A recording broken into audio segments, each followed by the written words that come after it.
4098 en el Centro Médico Nacional, México DF. Teléfonos 314-1105 y 314-9708 por la calidad de la salud. Noticias en Flash. Ya son las 2 de la tarde con 1 minuto. Hoy lunes, en Noticias en Flash, la opinión de Juan José Rodríguez Prats. Aquí nos visita el licenciado Rodríguez Prats, pues con muchos temas, hay mucha materia, como si es por dónde le entrará hoy al toro. ¿Cómo está? Buenas tardes. Buenas tardes, Hugo. Yo quisiera entrarle al toro por algo que escuché en telereportaje que me dio mucho gusto y que a través de alguna encuesta o algún estudio, según expresó Emanuel, hay un gran interés en los tabasqueños por leer. Y estaban un tanto intrigados que leer. Entonces yo en este programa he procurado en algunas ocasiones recomendar lecturas. Hoy me atrevería a recomendar un autor que estoy convencido, Hugo, que ha tomado una enorme actualidad. Él tenía el nombre de Eric Blair, pero escribió como George Orwell. Y escribió varios libros con 2 tesis fundamentales. En primer lugar, la defensa de la verdad. Él denuncia el mal uso del lenguaje, el manoseo del lenguaje. Y en segundo lugar, su defensa del ciudadano y su ataque a la concentración de poder. Escribe un libro en donde en forma sutil se refiere al sistema soviético que se llama la rebelión de la granja. Ahí se pronuncia aquella famosa frase, porque los cerdos se han convertido en los líderes, y cuando le dicen todos somos iguales, y dice, pero hay de iguales a iguales, hay unos más iguales que otros, o sea, ya guardando cierta distancia. Otro es un libro que está teniendo muchísima actualidad, 1984, es el caso de la distopía. No es lo ideal, sino él pone una serie de alarmas de cómo se va apagando el humanismo, cómo se va apagando las virtudes del hombre, y se está convirtiendo en una máquina, está perdiendo su capacidad para distinguir el bien y el mal. Se habla del Big Brother, se habla... es una obra muy interesante, y precisamente este tercer libro que me traje, porque hay 2 poesías que él toma, una de un poeta Yeats, un poeta inglés, que dice, porque sí me gustaría, y de ahí ligar con mi segundo comentario, que me concedan el frenesí de un anciano. Debo rehacerme a mí mismo, que golpeo en los muros hasta que la verdad oyó su llamada. O sea, buscar la verdad, decirla, expresarla, tener el valor de ser crítico, eso él lo señala como una necesidad imperiosa.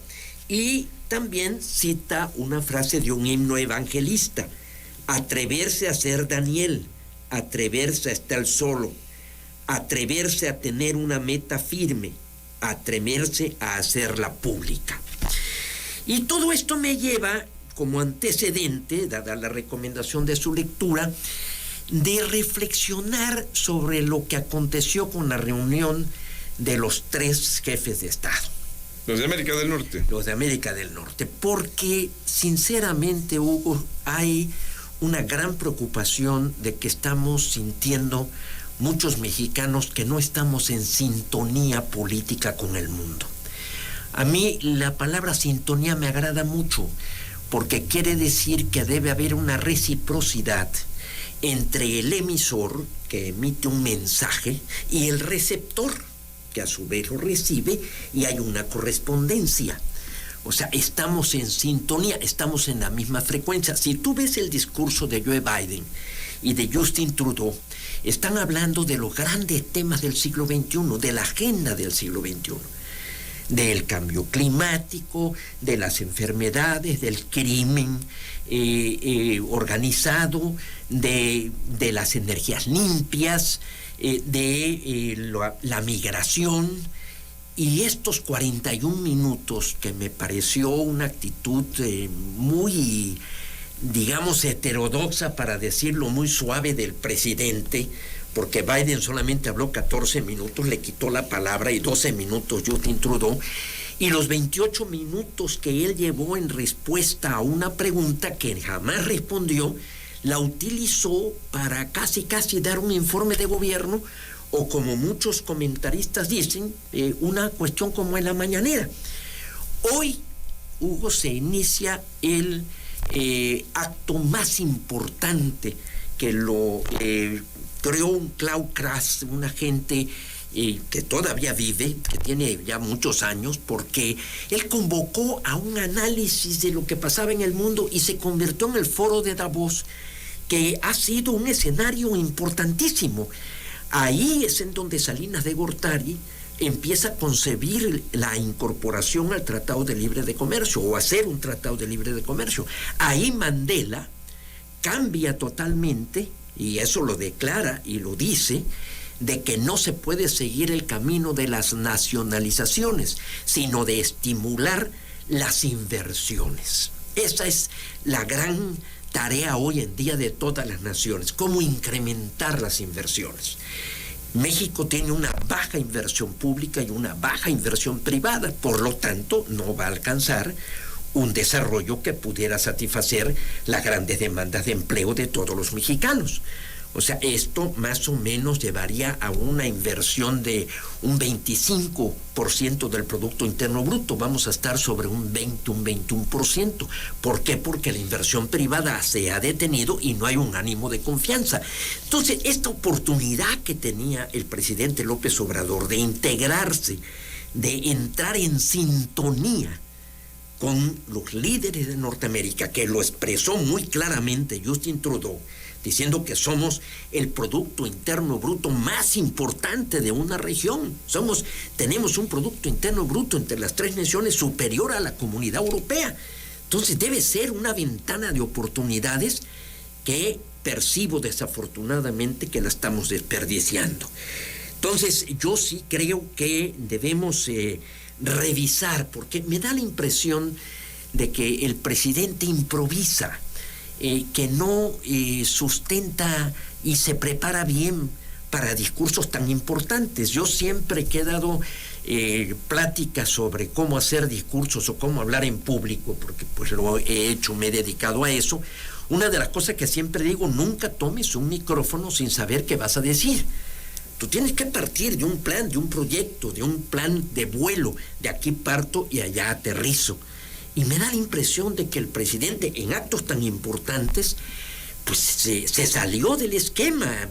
Venir a hablar de Sembrando Vida, de la cuestión de los programas sociales, de inclusive la condena a esta forma de fumar de nuevo, en plena conferencia de los 3 líderes, pues me parece que fue un grave error. Y precisamente siguiendo a George Orwell, que insiste en decir la verdad, en reclamar, en señalar, para corregir, y esperando también que se resuelva este problema de Yasmín Esquivel, que ahora resulta que todos lo estamos manoseando, cuando el presidente López Obrador dijo: si tú tienes duda entre la justicia y la ley, siempre dale prioridad a la justicia. La justicia ahorita en la Secretaría de Educación correspondía haber cancelado ese título, esa cédula otorgada. Porque ahí sí parece que lo primero es cancelar desde la UNAM, ¿no?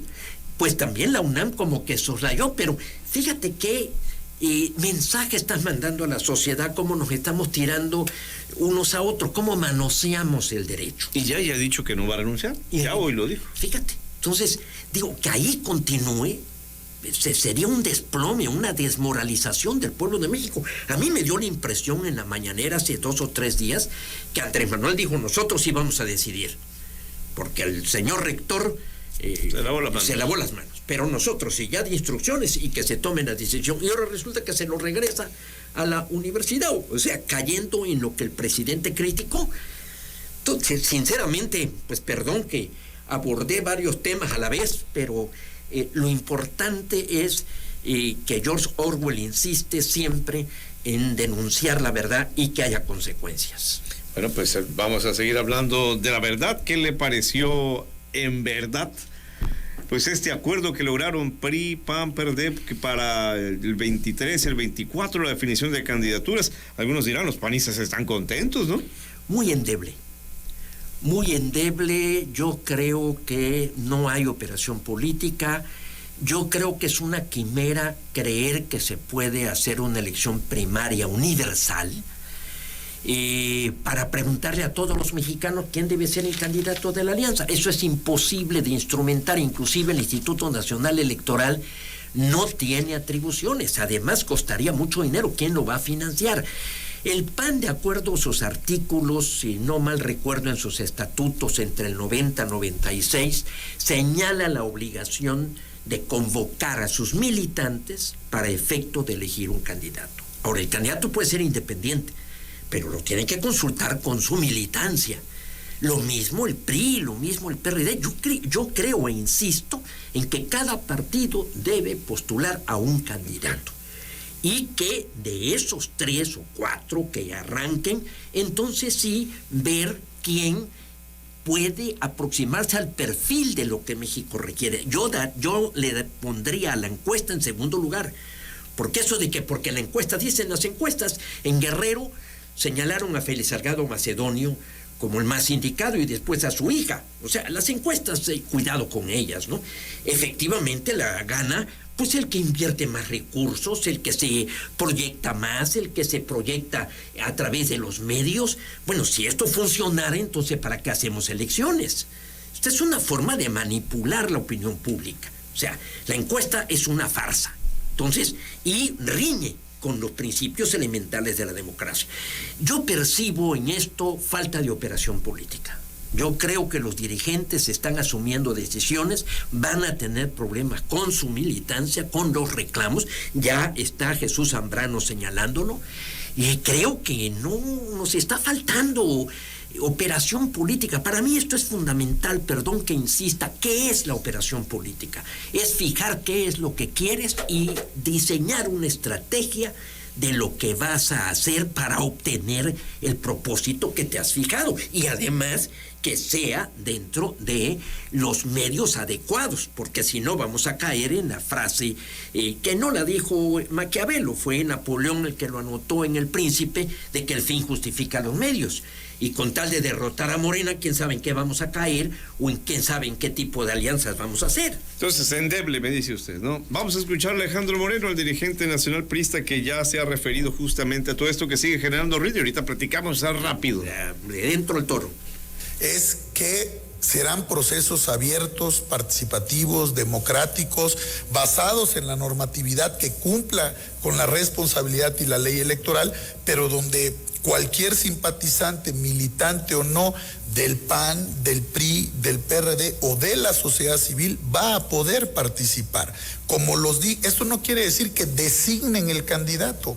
Eso ya ha pasado en otras entidades federativas, como te compartí, Durango, Hidalgo y otras entidades. Va a operar así para la Ciudad de México y para la candidatura en el 2024. ¿Qué vamos a impulsar? Un gran acuerdo nacional para ir juntos en los 300 distritos, en las fórmulas al Senado, en las 9 gubernaturas, en todos los cargos de elección popular. Vamos a ir juntos y esa es una buena noticia. Yo quiero, y aprovecho para decirlo, reconocer, como lo dije, la generosidad, el apoyo, el respaldo, la confianza que tuvieron el dirigente nacional del PAN, Marco Cortés, el dirigente nacional del... De entrada, eso es una mentira. Así lo califico. Eso es imposible. ¿Cómo va a sustituir los partidos a lo que ya se equivaldría a una elección constitucional? Le vas a preguntar a todo el pueblo de México a quiénes debemos postular.